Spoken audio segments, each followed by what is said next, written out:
Hey guys, happy Monday. How's everyone doing tonight? Welcome to the Monday Night Tech Live Show. I am your host, Eric. This show we go through all kinds of news and events from the tech world, as well as projects and cool stuff from the maker world. Hopefully you guys are having a fantastic start to your week. Mondays can be a little rough. Hopefully I'm just going to check a couple of things. Hopefully I have managed to beat down this camera problem we've been having for a few weeks now.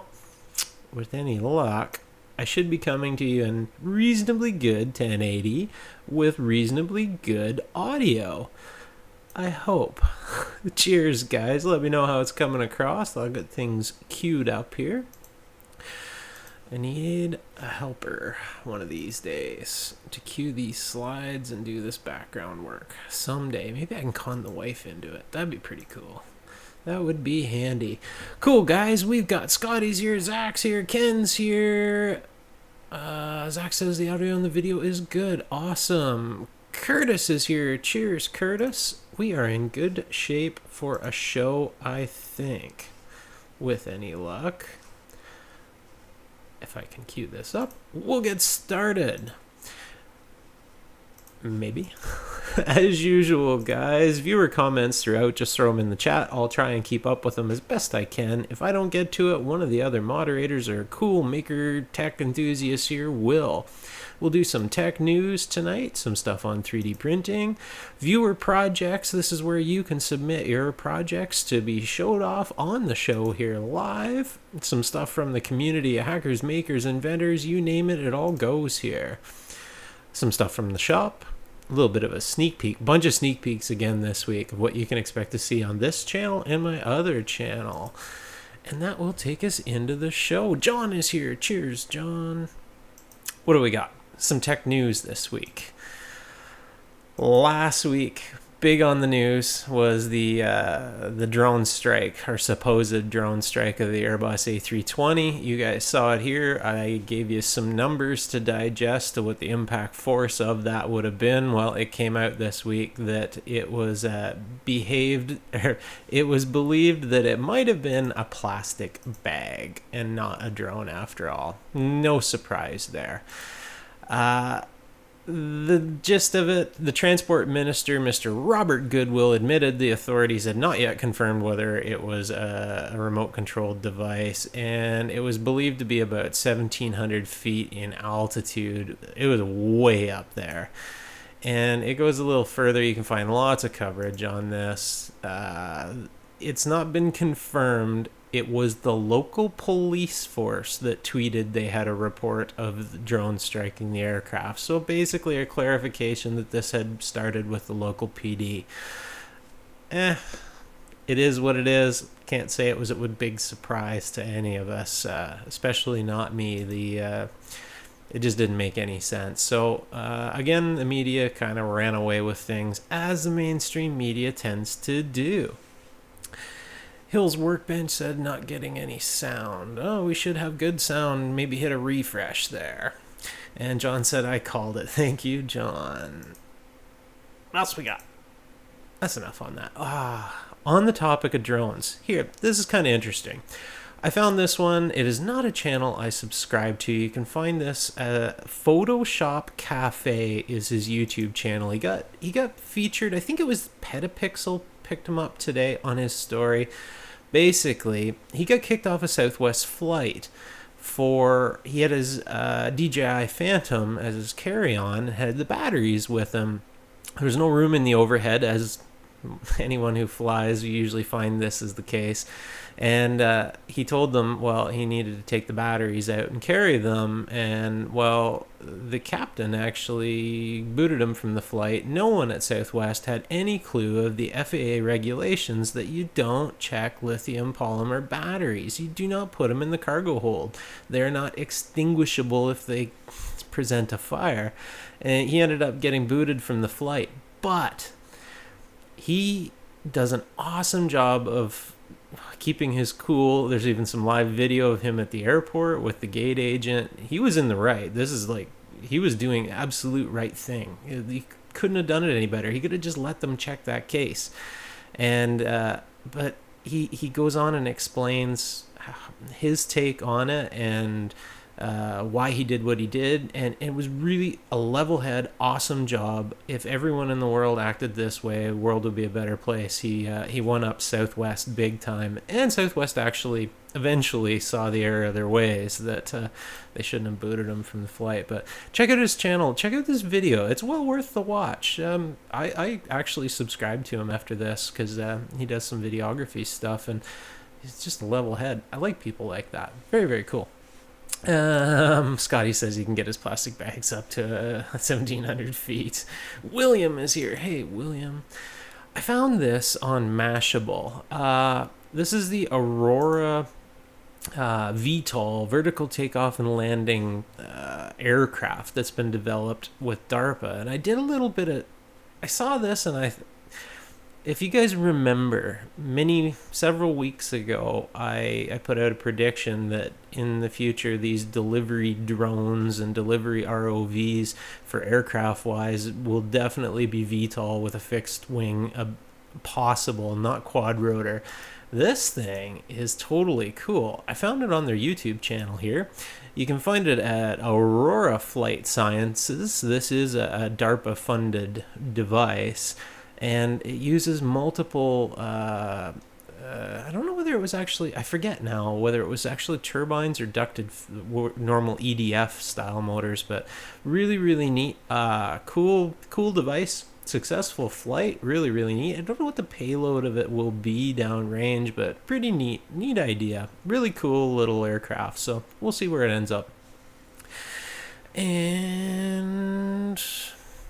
William asks, what do you think of the Hobby King Turnigy Fabricator Mini? I have no idea. I don't have one to play with. It looked kind of interesting. I think someone else in the community might have got one. I forget whether it was that one or not. I'm pretty sure someone here ended up getting one. They might chime in.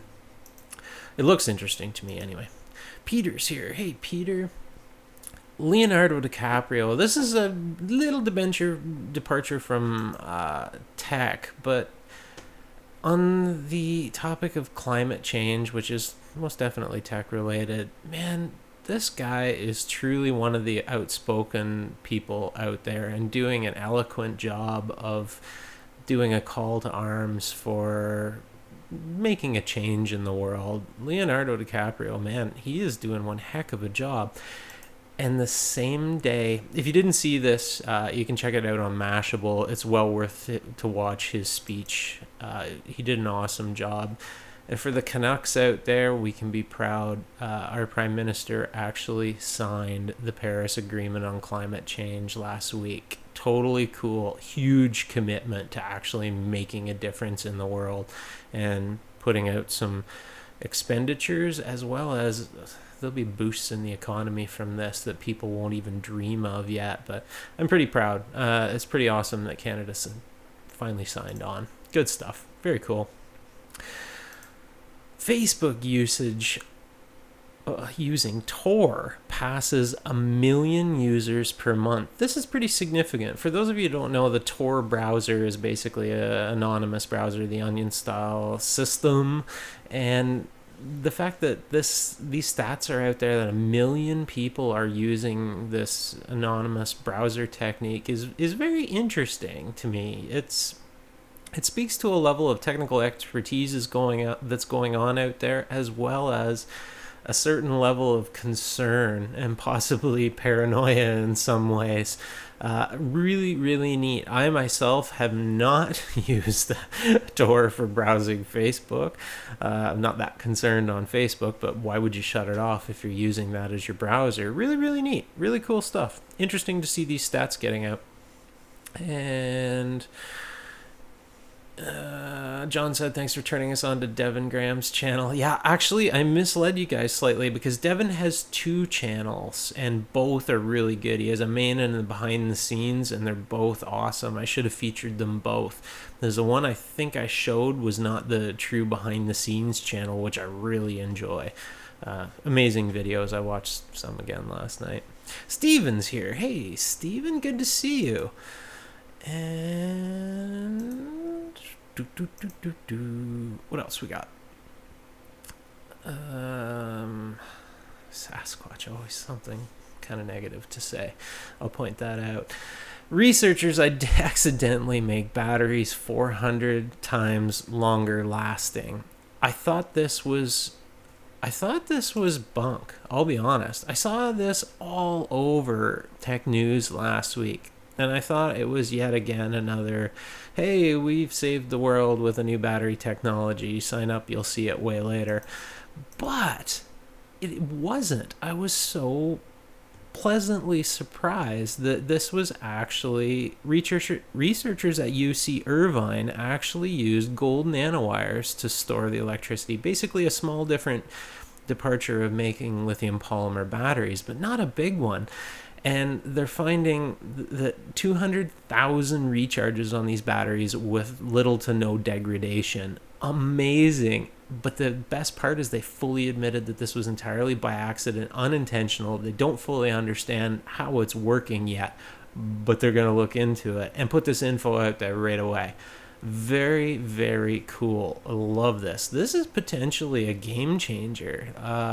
Making a lithium battery put up with that many cycles with no degradation, amazing. Totally cool. Pretty impressed. What else we got? This is interesting if you're in the advertising world or just interested in targeted traffic and use of major websites. I've long followed Twitter ads, Facebook ads, Google AdWords, because, well, that's what I do as a content creator. I'm interested in such things. The targeting ability of Facebook ads is no less than incredible. If you don't believe me, go watch any of Gary Vaynerchuk's videos from about a year ago. He covers a lot of the information on how amazing Facebook's targeting can be. Well, this actually has bridged the gap into the politics world. In the US, a senator used Facebook ads to influence employees in a single building on a bill that was being passed. Was it a bill or was it just a project? It was this one. The video was for a road in Alaska to be built, and it actually worked out that he was able to target specific employees in the same building on their lunch breaks to get this information out there and get the visibility like this matters to him. Really neat. Pretty amazing use of tech. Pretty cool. And Steven said, I think they will end up being too expensive on the batteries. Quite possible. This one, I think we're done with it after this. The FBI spent more than $1 million to crack that San Bernardino iPhone and found nothing, according to what information was put out there. And it was pretty transparent, seemingly, that nothing of value was recovered. I think we all saw this coming. I will share the winner of the awesome Reddit comment on this of the week. See how much of your tax dollars Apple wasted? FBI. I think that sums it up just perfectly. It's an awful lot of money the American taxpayers had to pay to unlock an iPhone and end up not being what they thought would be there. Pretty crazy. We'll see where that goes. Last week, not that button. Last week, the artist, is he the artist formerly known as Prince, now really formerly? I'm not sure. The artist Prince passed away, which was a huge loss to the world, really. I can't say as I was the biggest fan of his music, but it was definitely amazing stuff, no question. And NASA even posted on Twitter the Purple Nebula in honor of Prince. And I just thought this was cool because of how engaged bodies like NASA and SpaceX and all of the other people who are really engaged with the public and actually in some cases provide content that people want, as well as a little bit of social responsibility. Good on NASA these days. I love what they're up to. They're doing a heck of a job in the social media world, as well as providing us some wicked videos and, well, not to mention cool real space projects. Very, very cool. And just going to catch up real quick. Glitch said 1.2 million at least. And William asked, what do you think about the biological computer? That one I am not up to date on. There was a few different projects that were being labeled as the biocomputer, and I have lost track of all of them lately. There was several, so I really couldn't comment on that. Kyor is here. Cheers. And we are good. Let's go. What else we got? Big one. This has been going on a long time. The Solar Impulse 2 aircraft successfully landed in the US last week. This has been an ongoing trip. I want to say this one's been ongoing for a couple of years now. Very, very neat. Completely solar powered aircraft.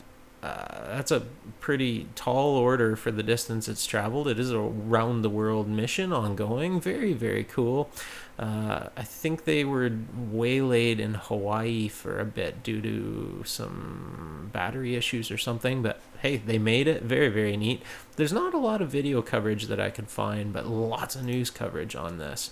Congratulations to the Solar Impulse 2 team. Very, very cool.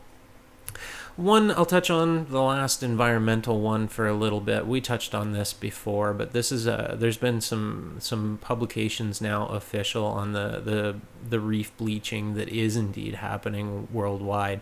Well, the Great Barrier Reef, I have two friends that were just there last week.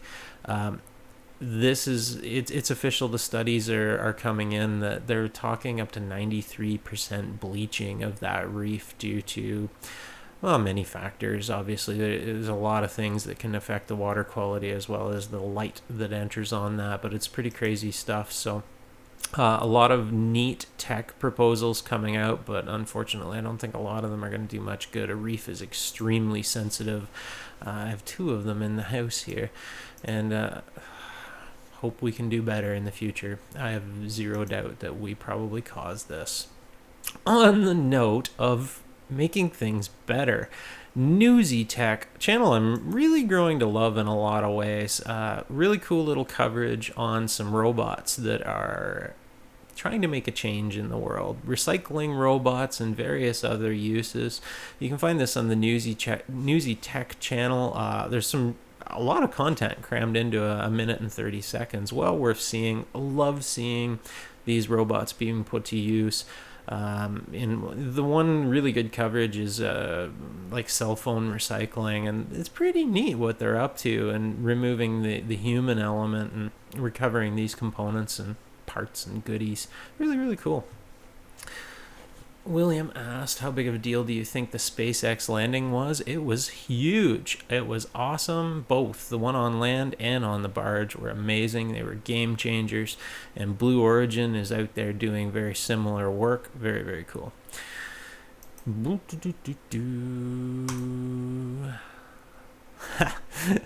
The tech world was changed quite a bit. And caused the changes that brought about Uber, the ride-sharing program. That I'm not sure whether you guys in the audience here use Uber. I do when I'm traveling. I love it. It's amazing. This week, big change came about. Uber changed the way things are. That tipping is now probably going to be expected in an Uber, so this changes the price point a little bit. I won't say for better or worse, because I'm not an Uber driver, so I don't know how bad it is to rely on no tips. But important to note, if you ride an Uber now and say you don't tip, you could potentially expect them to give you a bad rating in return, and that sticks with your user profile, and then people don't have to pick you up if they don't want to. Interesting development in Uber this week. We'll see where that ends up. It's a little crazy, actually. I didn't expect that. In the US, a lot of legal stuff went on this week. This one I found really interesting. It was posted on Motherboard, obviously very, very tech tech-oriented site in a lot of ways. The U.S. Supreme Court, was it? There was a U.S. court, it was a Supreme Court decision in 2014 whereby police need a warrant to look at your phone. So even so much as a background picture on it. Well, this came up in a recent case again and was upheld even more so. So long story short, in the United States, very interesting, the police actually would have to get a warrant to look at a smartphone. What does that mean? Well, it's very interesting that a possession such as this is being treated as almost behind closed doors home type expectation of privacy when it comes to actually physically looking at it. That's an interesting tack to take, and I can't say as I disagree with it, and it's kind of good in many ways, and definitely creates some difficulty for some people. So very interesting to see how this is playing out, that the tech world and the legal world are really starting to define some boundaries now, more so than ever. We'll see how this plays out. Pretty crazy. Websites that reject ad blocker readers don't deserve your clicks. This was posted on ZDNet today.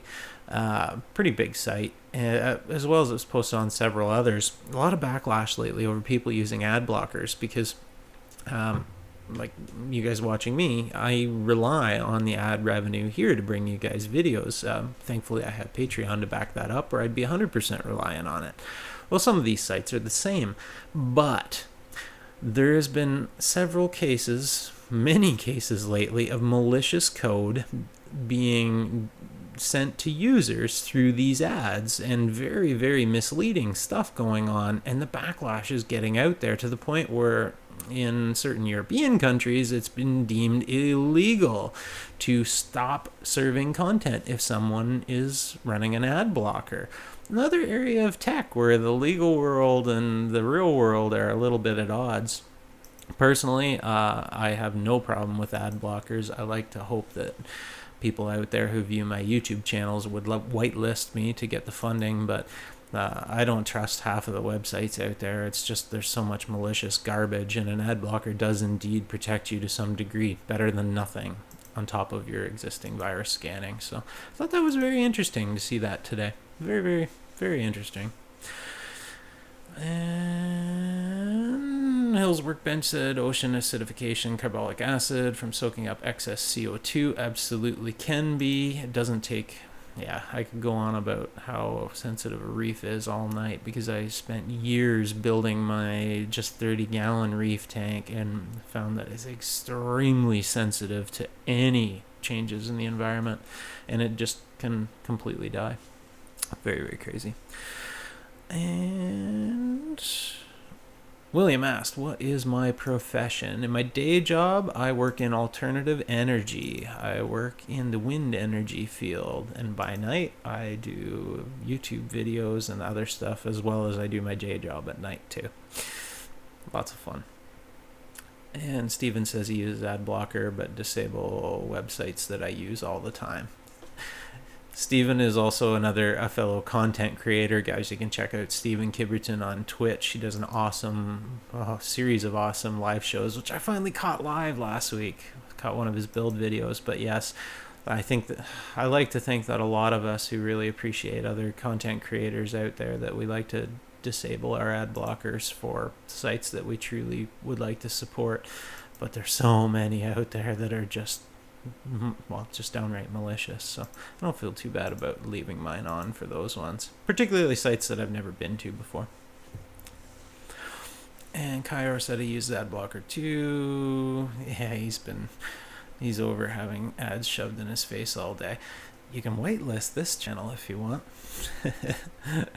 That's a cool thing about ad blocker built into Chrome, the brand ad blocker. I love the whitelist feature now. I thought that was so responsible of them. Very, very cool they did that. Love it. Community support, guys. Remember, if you like this show, please consider clicking that thumbs up button. It only takes a second. It truly helps the channel. Or share this out on any of the social medias. I would love to get this this channel a little bit of exposure on Reddit. That would be really cool. I think Reddit has a lot of awesome tech-minded people that might be interested, if anybody wants. Anyway, appreciate your support, guys, and all of those that support me on Patreon and with live donations. Their names are right here, scrolling right below. Truly appreciate it. You guys are what make this channel happen, and I'll show you some of the stuff that you've made happen directly again this week. And Glitch does donate directly. Thank you. Where are we at? Come on, computer. Ha! Caught up. A couple of community announcements this week, guys. I got this lag problem. Very strange. I completely rebuilt the blog.makeme.org site, our blog. So the blog started out as the main website, actually, some time back, and I've been putting off doing the update because updating everything can just be a proper nightmare. Well, last week I broke down and did it. It has an entirely new look. The content is all migrated over. Check it out if you want. Let me know what you guys think. Hopefully it's a little bit more reading friendly, and I had to do hacks before to make it mobile friendly. This should be natively mobile friendly on every device I've tested it with. It's working good. And the Make Me Media channel, it is linked below. We'll cover something more on that. That's the sister channel to this one that I'm starting to get ramped up to use much more frequently. Guys, go over and subscribe if you're interested in the media side of things. There will be some, if I have my way, there'll be some completely different content coming this summer. We'll see. This channel is going to cross 14,000 subscribers this week, unless something drastically changes. Very cool. Thank you for your support, guys. Totally neat. Should be probably by the Friday or so. We should be clicking over the 14,000 mark. This one I hesitated to share, but I thought I'd throw it out there. I was looking through my analytics last week, and I stumbled across some traffic coming from an external source, and I don't know why. I just decided to have a look, and I found my mug front and center on their website, and there was a blog post linked back to one playlist on this channel. But when I got looking on their YouTube channel, I found out he has downloaded, in this case, my entire video and reposted it on his channel. Don't do that. There was also several other videos on his channel. Almost all of them are other people's content that he has downloaded and re-uploaded as mashups, usually multiple other people's videos in one. This one's 16 minutes. In this case, I sent him a message. This is just for your own interest, in case other content creators out there, I don't know whether this is the right way to handle it, but I told him, well, I appreciate you linking to my videos from your blog. It is really not okay to download someone's entire content and post it as your own. Doing so directly competes with the original videos and is a complete copyright violation. And in this case, within a day, he actually responded back with a sorry and said that he'd remove it, and the video was removed that same day. So although all of the other videos that are clearly not his content, because several of them are from channels that I know, and I sent them PMs to let them know, but don't do this. If you're a YouTuber getting started out, please don't download other people's content. I don't consider it the end of the world here in my case, but it's not a good thing to do. And Hill's Workbench said tried the live donation, but it wanted to build to my channel. I'm not monetized. No, the live, that's just to log in. You have to have a YouTube user credentials to log in. It's to prevent chargeback fraud on PayPal. You can just use your Google Plus, and it just uses just standard PayPal for the donations. Unfortunately, on this channel, I cannot do YouTube donations like you'll see on like Barnacles and Jay's 2 Cents channels, because I'm in Canada and YouTube has very little desire to set it up for Canadians, which is very strange. But anyway, so I use StreamTip instead. Steven said almost 2 million views. Yes, sure. That blows my mind some days. 2 million views. What else we got? Viewer projects. This is where I like to show off things that you guys are making out there. All you've got to do is hit me up on any of the socials, but the best place to hit me up is just put it right in the Google Plus community, which is linked below, and I'll try and feature it on the live show here directly. And each week I generally do. Scott posted a video, and this one has since been taken down. This is from Bruce over at RC Model Reviews. PayPal stole my Patreon money. And it was a little bit of a rant from Bruce and kind of a crappy situation. It sounded like that he couldn't get his Patreon funds out of PayPal, which that kind of sucks. But I thought I would share it and here, well, it's in the G Plus community, but I thought I would share a little background info, and I'm not sure whether he's put up a video yet, but I am a supporter of Bruce and several other people on Patreon myself, and we get these little private messages like I send to you guys, the Patreon supporters, and thank yous and whatever, and he did send an update that they released his funds, and I think there was another note somewhere saying it was an issue with his address and lack of proof or something. But anyway, thank you, Scott, for sending that in. It was an interesting video. Educates.tv, Nick's channel. Love this stuff. He's always building something totally cool. He shared with us this week his tutorial on his over-the-air update system for the WeMOS D1 ESP8266. Very, very neat if you're into doing over-the-air updates or working with the ESP8266. Check it out. David's here. Hey, David. M.I. Sperry's here. Hey, Mitch. Good to see you. And Dave Darko is here. I don't think I said hi earlier. Maybe I did. And awesome. There we go. Harry shared with us his... There we go. More on his 8 LEDs, 8 buttons, just 2 Arduino pins. Very, very cool. Thank you for sending this in, Harry. I love this project with a I/O expander. Very, very neat. From the community at Hackers, Makers, Amateur Radio, Raspberry Pi, Arduino, everything goes here. Each week I try and pick out some of the videos that I watch and some videos that you guys might find interesting. And I think it works out pretty good. So far, people have found lots of other channels that they maybe wouldn't have not known existed. So far, it's working out. Well, this channel goes without saying, but I had to share this. EV blog last week, Dave Jones put out a video on the Shonky Z Energy energy saving wipes, and I had to share this because, guys, you gotta see this. They're quite literally a moist towelette kind of thing that you'd get at a fast food thing for wiping your fuse panel, your breaker panel, and increasing your energy efficiency.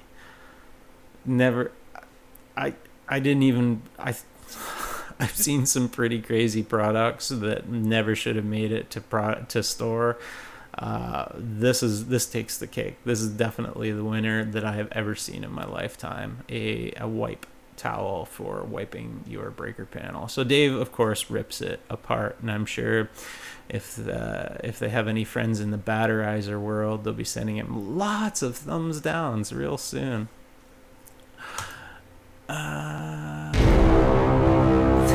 Thank you for the donation, Hills Workbench. I hope the Inception horn didn't rip anybody's ears out this time. And so he says, hope you do something with the situation mentioned in the last about the northern town. You may be providing projects. Yes. I didn't put an update in this broadcast. So I actually reached out to both Adafruit and Hackaday, and I spoke to Phil at Adafruit because I require some components that I don't have the bandwidth to fund it all, as well as some travel funds to pull this off. And Phil was really awesome. Got talking to him about it, and it doesn't sound like Adafruit's really in a position to take part in that at this point in time. So, and I didn't hear back from Mike at Hackaday, but yes, I'm still looking into doing an Operation Tech North project, because regardless of whether the summer season is very short here and travel is going to be very difficult if I don't get it done by the fall, and I'm already thinking that we're going to overshoot, so I'm thinking to planning it for next year, as well as maybe look into some crowdfunding. We'll see. It's not going to take a lot of money, but I have lots of crazy ideas. I have them all in my big book beside me, so yes. Anyway, thank you for the donation. Sorry for we're all over the place tonight. And never watching with headphones again. I've got the audio turned right down. I can go a little lower just in case someone donates again. There, we'll knock it down if that was. I can't. Yeah, let me know if we get another one someday. If that's still too loud. Thank you for the donation. Truly appreciate that. Really, it all goes right back into the channel. I'll show you some stuff in a minute. Cool video, not a channel I subscribe to, Titanic Honor and Glory. This was all over a lot of tech news sites last week, with good reason. This is a full-time CGI replay of the Titanic sinking in high detail. Really neat. I don't know about you guys, but I grew up doing at least one or maybe even two history projects on the Titanic, and this was really neat to see this live and the full 2 hours 41 minutes of the sinking in computer generated glory. Kind of neat. Check it out if you're interested in such a thing. And Ken said it wasn't that loud. I didn't think it shouldn't be too bad. Sorry, guys. A lot of really heavy-duty hacker tech, nerdy, awesome fun in the last week. So Black Hat, the YouTube channel, if you're into any kind of technical hacking or pen testing or learning about amateur radio or radio frequency, Black Hat put out a ton of videos from their talks last week. It just spammed the heck out of my news feed. It's truly exciting. I just kept, I got a whole bunch of them in my watch later. As well, there's one more channel, Hackers on Board. Another channel I'm subscribed to that you get these replays at these large events, and there was dozens of awesome videos, and this was one example I picked out on the Iridium pager hacking.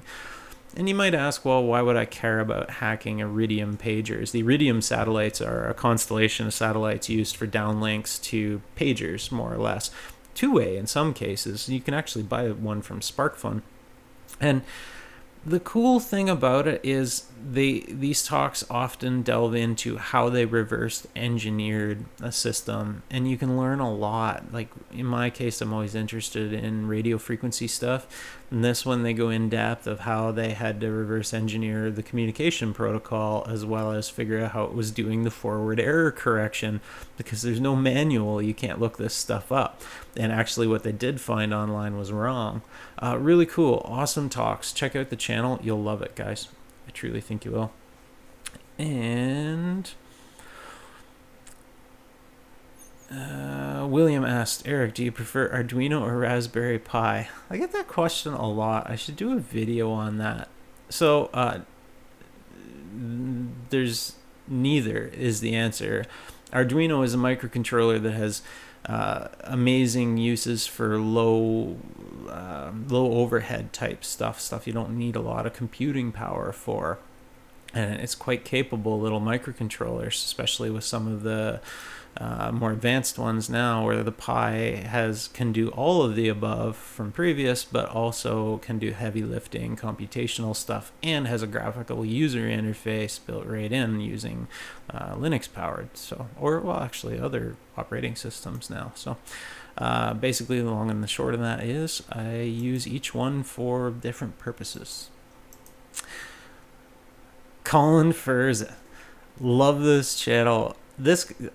I have to say, so if this is the future of making YouTube videos, I am sunk because I could never keep up with anything like this.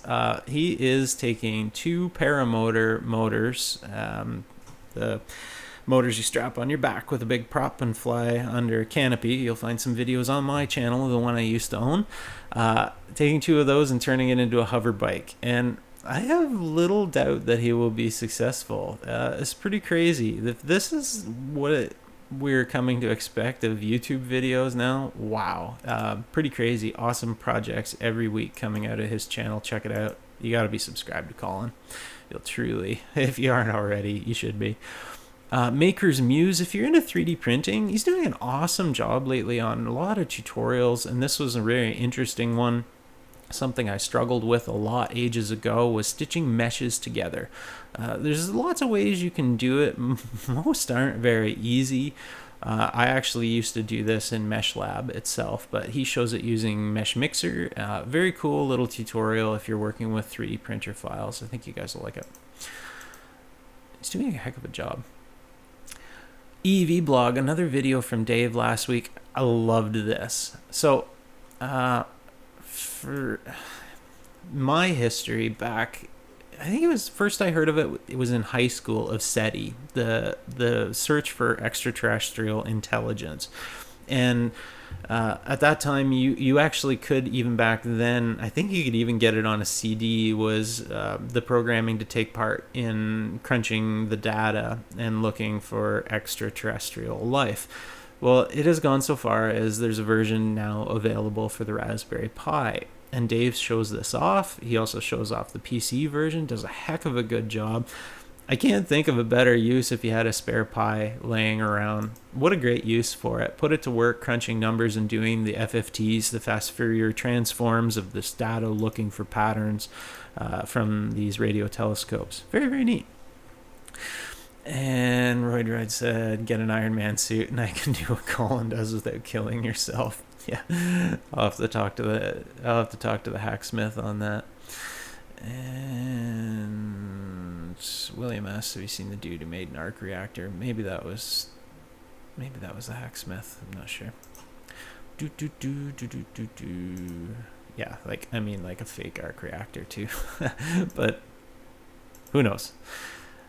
Open Home Automation, a channel I don't think I've shared before on the YouTube channel here on this live show. I could be wrong on that, but it is an awesome video last week using an Arduino to make a power meter with using one of these 0.96 inch OLED displays. Loved it. It was really cool using a basic current sensor. Thank you, John. Really appreciate that. Awesome. No message from John. You can put a message in there and it stays on the screen. Thank you, John. Truly appreciate the donation. Thank you, guys. Really helps the channel. So this was basic I2C current sensor. Awesome job on the video. You can tell he's really trying hard and doing an awesome job on these, and using it was an Adafruit sensor that he used, and I think that was probably, it was an Adafruit supplied OLED too. Love that little OLED display. I have several of them. I should do a couple of videos on mine one of these days. Zach said types for volume. A channel I have never shared here before because I didn't know it existed. Rotor Riot. If you're into RC, particularly multi-rotors and drones per se, I ran across this channel by chance. It was suggested to me by the YouTube homepage, and I don't know why. I just clicked on it. And the first thing I heard was Chad Capper's voice in the background behind the camera, and that's the producer for Flight Test. And I got watching it, and these guys, really interesting video. They take some Phantoms out and beat the heck out of them. They are quad racers, and then I recognized them later that I've seen them on the Flight Test videos before. I think they were on the FT Aero videos. I could be wrong on that, but a cool channel. I'm a new subscriber to them. I think they'll make some great content. The production value of the video was quite good. You can tell anything with Stonecap Productions is going to be good. And could we really visit other stars? Interesting video from SciShow Space. Big YouTube channel. I haven't been subscribed that long, but I'm enjoying their videos. This was coverage on basically the theory of using postage stamp size spacecraft propelled by lasers to get to Alpha Centauri, our closest neighbor in the cosmic world. I thought this was really cool because real money has already been devoted to this, and yeah, it's an absolute, almost a ludicrous idea at this stage because we're nowhere near having the tech to being able to do this. But the fact that this is getting out there and real people are getting behind it, and real money too, I thought it was really cool. It was a well done little video. I liked it. I'm not sure whether I've shared this channel before either. Chip Robot, sorry. Cool video on using the InMove arm with an ESP8266 via the Blink app. So basically, if you guys aren't familiar, I don't have it on the shelf behind me, but I've built one of these arms as well. This is care of Gael the Langevin, the father of InMove, who put this entire robot out there for the world to use for whatever they wanted. Gael, if you see this, I'd love to know if you ever envisioned all of the crazy uses that people would just use the arms and the hands for. He does drop by this channel from time to time. Amazing, really cool. So mashing up these amazing little Wi-Fi modules, as well as a available application for your smartphone, as well as a completely open source robot arm. How cool is that? Pretty neat stuff. Loved it.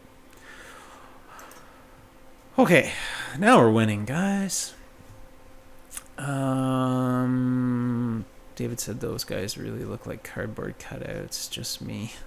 It's probably the videography quality. And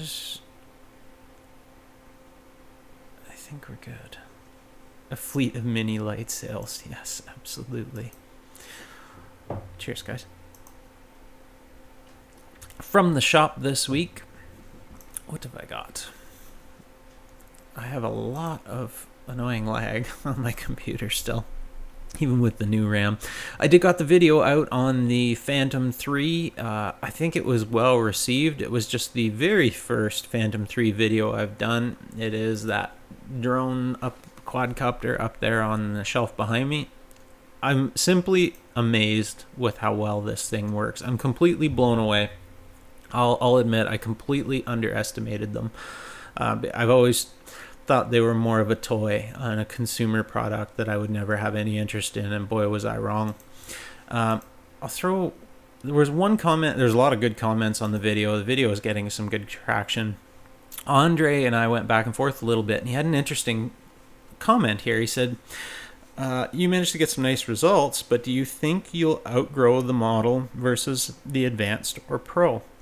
I thought this worth, I can't do a whole video on it, but I thought it was worth talking about here really quickly. And I responded to him and I said, no, I don't think I'll outgrow it, because this Phantom, even the standard at $600 price range-ish, it has a 2.7K camera on board with full manual control, and I can add external lens filters on it, and I can't see myself ever outgrowing that. That's light years beyond it's far beyond what my DSLR can do. So I really don't think I'll outgrow that particular unit anytime soon. I think I can live with it just fine and not want all the bells and whistles from the newer stuff, but we'll see. My opinion, a person can't go wrong for the price of those. It is a significant amount of money, though.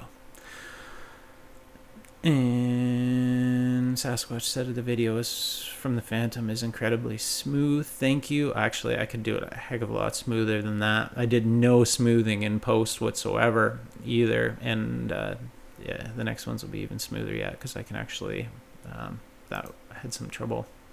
And on that note, actually, I did spend some money. I now have 2 spare batteries, taking me to 3, so I will have no excuse but when I'm on site to get you guys some pretty cool coverage. Upcoming sneak peek, Friday there should be a video on this awesome little component tester that I got from IC Station. Excuse me, I put it through its paces last week. Basically, it's a little tester that can test darn near any basic electronics component. I did not hold out a lot of hope for these. I kind of thought it was very gimmicky. I'll admit right now I was completely wrong. The thing works. If you're looking for a very small component tester, particularly for testing, very handy for testing diodes. If you have ones salvaged and you don't know what the polarity is, I could test them twice as fast on this as I can on my Fluke. It won't replace my Fluke anytime soon, or my ESR meter, but man, does it work good. Very cool little device. And I mentioned earlier to sign up and make sure you're subscribed to the Make Me Media channel, because a video will go live there hopefully mid this week on how I did the actual real background on how I did the editing on that Phantom video, as well as how you can add a really cinematic look to any video, any YouTube video, any home video, cell phone video, whatever, in a really easy way. And it's something that I really struggled with for a long time until I kind of figured out that it's a lot easier than what people make it out to be. So I share how to do that in a quick little 2-minute video, as well as upcoming little sneak peek on the channel. I got contacted by GearBest last week about a RC boat, this particular one, the FT1011. I've never done an RC boat on this channel, but I have lots of experience with them in my young life years ago, and they were a real pain in the butt back then. Well, I accepted this as a review because it's one of the coolest looking boats I've ever seen, and I just can't wait to get my hands on it. It's a 4-cell LiPo, crazy fast RC boat. So in this summer, you'll see a video upcoming on this. Little sneak peek for you guys. And David said he saw Julian with one of those. Absolutely. When I actually went to look them up, when I first ran across them, Julian's video was the first one I saw. He definitely did a video on that. And Stephen asked, did you see the component tester I used on Friday? No, I didn't, Stephen. I saw you working soldering the LEDs, but I didn't see a component tester. Sorry. But I was in between daytime work. I had Stephen on in the background while I was working. And Scotty has a similar one, worth its weight in gold. Yeah, I love that little tester. I'm amazed. It's an Arduino on it too. It's an Atmega 328P, which I'll cover in the video. And Glitch said that boat runs like a bat out of hell. Yeah, it's crazy fast. It's faster than the gas boats that we used to have when I was young. Crazy stuff. And on that note, so because thank you for the donations again tonight, guys. Truly appreciate it. So one last little background behind the scenes. Check this out. This is my new Steadicam rig. That's my Canon 70D, and I purchased this. It's a GlideCam Steadicam clone. It's made out of carbon fiber. Basically, it allows you to get like super stable video shots for things like when I'm in the field and some of these things that I have planned for the Make Me Media channel. So I've been practicing with that. They're not a lot of money. It's enough money to buy one of those. I haven't even put any video out there on the channel yet of it, and I'm already wishing I would have bought it sooner. I think it's going to be great. There is a steep learning curve to using them, I'll admit, but I'm getting a little better with it already, so going to be cool. I expect to see some videos on using that camera coming up this summer. I'm pretty excited. It's going to be pretty awesome. I have some cool stuff. So like the boat video, I'm already planning how I can use a Steadicam, and definitely going to use the DJI Phantom to get some overhead shots of that. It's going to be fun. Anyway, guys, that brings us to the end of the show. Thanks for all your support. Truly appreciate it. Every bit of donation funds and the Patreon funds go right back into the channel for things that allow me to bring better videos to you. I'm doing this as a long-term play. I'm hoping every week I try and bring you guys a little better quality and better content, hopefully. Cheers, guys. Have a fantastic week. I hope you make something cool this week. Remember to share it with the world. Click that thumbs up button or share this channel out with any of your friends. Would truly appreciate it. Catch you on Friday. Cheers, guys.